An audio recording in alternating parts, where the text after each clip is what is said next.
السلام علیکم دوستو، میرا نام ہے بلال اور آپ کا خوش آمدید ہے اس چینل پر۔ دنیا کی تمام دولتوں میں سب سے بڑی دولت علم ہے۔ اس دنیا میں علم سے زیادہ بڑی اور کوئی دولت نہیں۔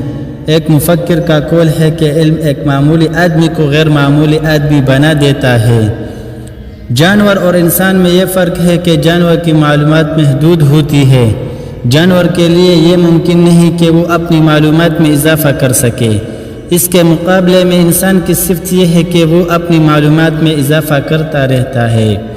اس معاملے میں انسانی دماغ کی صلاحیت لامحدود ہے۔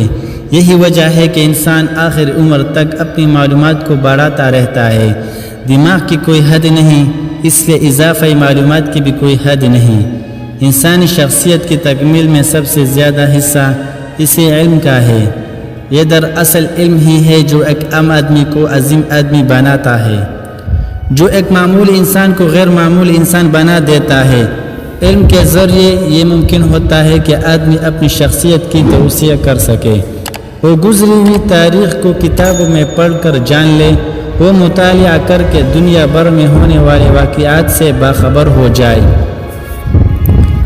علم کے ذریعے آدمی اس قابل بنتا ہے کہ وہ باتوں کا تجزیہ کر کے نئے نئے حقیقتیں دریافت کرے۔ وہ ماضی اور حال سے سبق لے کر مستقبل کا اندازہ کر سکے۔ وہ عالمی دماغ کے افکار کو جان کر تاریخ کے اگلے زینے پر قدم رکھ سکے۔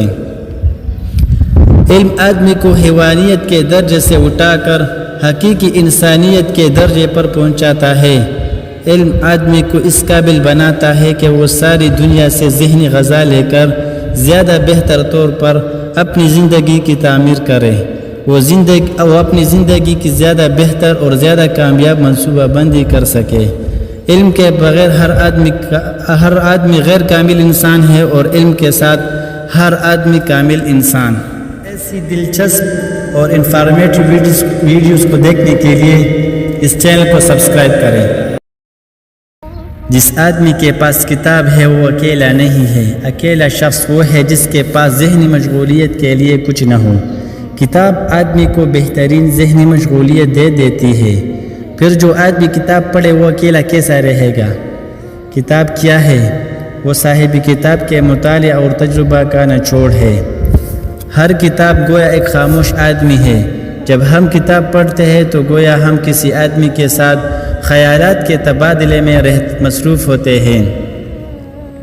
ایک کتاب پڑھنا ایک آدمی کی ہم نشینی ہے اور بہت سی کتابیں پڑھنا بہت سے آدمیوں کی ہم نشینی۔ ایک آدمی محدود مدت تک زندگی گزار کر اس دنیا سے چلا جاتا ہے۔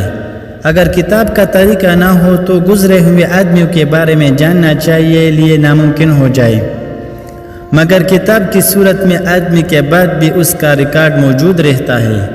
کتاب کے ذریعے یہ ممکن ہو جاتا ہے کہ آپ ایک مقام پر رہ کر ساری دنیا کے لوگوں سے مل سکیں۔ آپ ایک زمانے میں ہوتے ہوئے ہر زمانے کے لوگوں کے خیالات سے فائدہ اٹھائیں۔ کتاب کا مطالعہ آدمی کے علم کو بڑھاتا ہے، اس کے تجربات کو شخصی سطح سے بڑھا کر عمومی انسانیت کی سطح تک پہنچا دیتا ہے۔ کتابوں کی لائبریری گویا عالمی انسانی اجتماع ہے۔ اس اجتماع گاہ میں داخل ہو کر آپ کسی بھی وقت کسی بھی آدمی کی بات سن سکتے ہیں، کسی بھی جگہ کسی بھی آدمی سے ملاقات کر سکتے ہیں۔ کتاب کے طریقے نے اس بات کو ممکن بنا دیا ہے